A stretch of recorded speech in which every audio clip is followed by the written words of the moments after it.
Everyone wants to be better. Everyone says they're working on themselves, and maybe they are, but most of them have no idea where to start. The truth is that the road to self-improvement doesn't begin with a flashy new routine or some motivational video. It starts with something that is as simple as it is harsh: knowing and accepting yourself. And by that, I mean you have to recognize that you're weak, pathetic, undisciplined, and, if we're being honest, you probably hate yourself for it. Now, I know that sounds harsh, but it's the truth, and deep down, you already know it. There's no use sugarcoating it or pretending it isn't real. If you're serious about changing, you need to come to terms with that reality. The sooner you face it, the sooner you can start doing something about it. Most people spend their whole lives running from this truth. They lie to themselves, cover it up with distractions, or pretend they're fine just the way they are. But those people never get better. They stay exactly where they are, miserable, stuck, and blind to their own weaknesses. Don't be like them. Before you can move forward, you need to take a long, hard look at yourself. You need to understand what you're good at and where you're falling short. And I don't mean sit down and make a list of your strengths and weaknesses. That's not it. I mean actually look at yourself, the real version. Not the one you show other people, not the one you tell yourself to feel better. Think about your actions.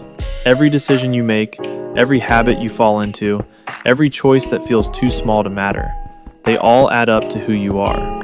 Now think about what other people say about you. Pay attention to the criticisms and the praise. How do others see you?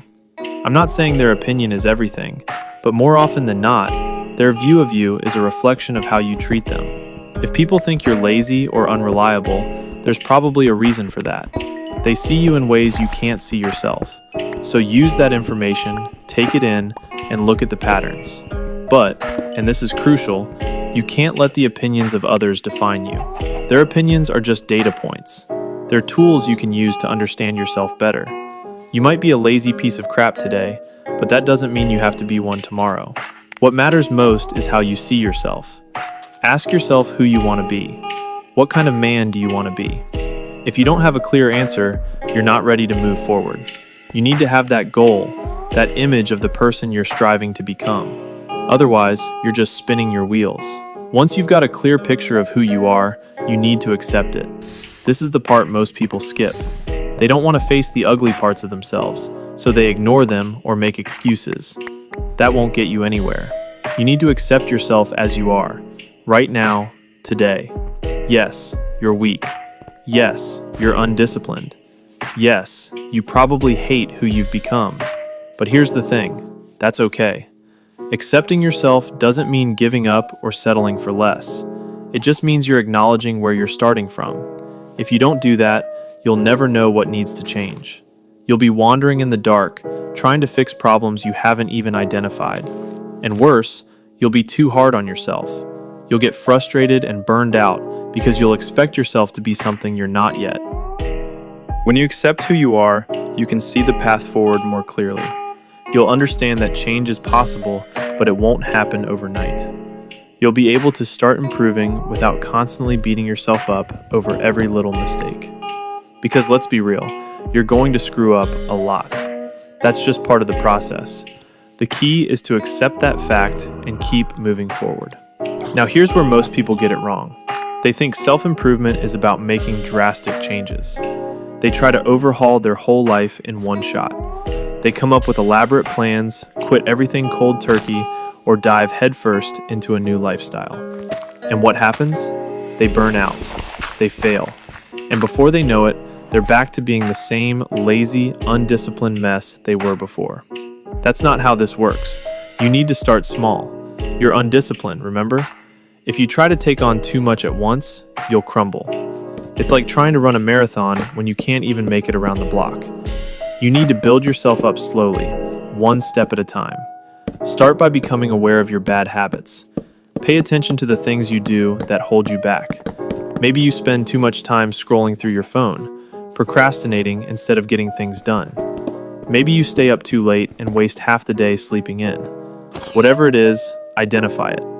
And then, little by little, start eliminating those habits. Don't try to quit everything at once. Start with one. Focus on fixing that one thing, and once you've got it under control, move on to the next. For example, let's say you waste hours every day on social media. Don't try to go cold turkey and delete all your accounts. Instead, start by setting a time limit for yourself. Maybe you cut it down to 30 minutes a day. Once you've got that under control, cut it down further, and so on. The same goes for building new habits. Start small. If you want to get in shape, don't go from 0 to 2-hour workouts overnight. Start with 10 minutes of exercise a day. Make it something you can stick to. Over time, as you get stronger and more disciplined, you can increase it. The important thing is to make consistent progress. And don't be afraid to try new things. As you grow, you'll learn more about yourself. You'll find out what works and what doesn't. Be open to adjusting your approach as you go. Maybe you find that waking up early helps you stay productive. Or maybe you discover that you're more focused in the evening. It doesn't matter what other people do. It matters what works for you. Again, remember, carve this into your brain. You can only improve once you understand and accept who you are right now.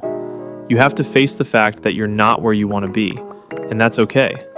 What matters is that you're willing to do something about it. It's not going to be easy, and it's not going to be quick. But if you take it one step at a time, if you're honest with yourself and committed to making progress, you can change. You'll still make mistakes. You'll still fall short sometimes. But as long as you keep moving forward, you'll get there. Just remember that it all starts with knowing yourself, accepting where you are, and taking deliberate, consistent action. That's how you stop being the person you hate and become the man you want to be.